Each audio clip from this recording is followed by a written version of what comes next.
Voilà, alors bonsoir. En 3 minutes, alors déjà, il faut que je présente tous mes excuses à André Berkoff dont j'ai dit qu'il pourrait être, avoir été propulsé par Macron. Il l'a peut-être été, mais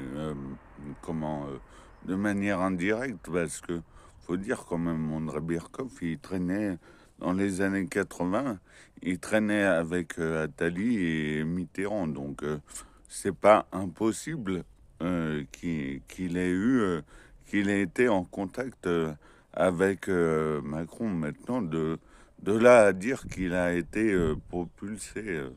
Voilà, donc je m'excuse parce que c'est mon associé qui m'avait suggéré d'étudier un peu André Berkoff pour voir qui c'est. Et puis finalement, voilà, ça l'a un peu choqué, donc je vous le dis. Euh, bon, voilà, alors ce que j'ai vu dans la suite de la biographie, parce que j'ai mieux étudié, c'est que en fait, André Berkoff, voilà, il a quand même un petit peu glissé du milieu de la gauche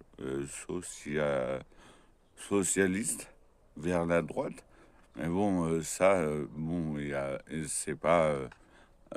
Enfin, il suffit de le dire parce que en fait, la droite, enfin, la gauche socialiste qu'on appelle chez nous les sociotraîtres, chez les gilets jaunes, et ben, c'est vrai que c'est un peu dur. Enfin, voilà, le glissement vers la droite a été un peu provoqué par elle aussi. Voilà. Après, je vois que, alors, une opinion qui m'est souvent relayée dans les milieux de gilets jaunes ou de résistants, c'est que donc on relativise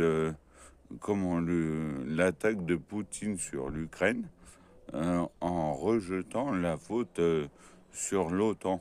Donc ça c'est bien que André Berkoff quand même il a eu une certaine influence, bien que les gilets jaunes sont bien souvent des gens qui pensent par eux-mêmes. Donc voilà, mais du coup, si André Berkoff n'avait pas émis cette idée, peut-être, André Berkoff ou ses invités à Sud Radio.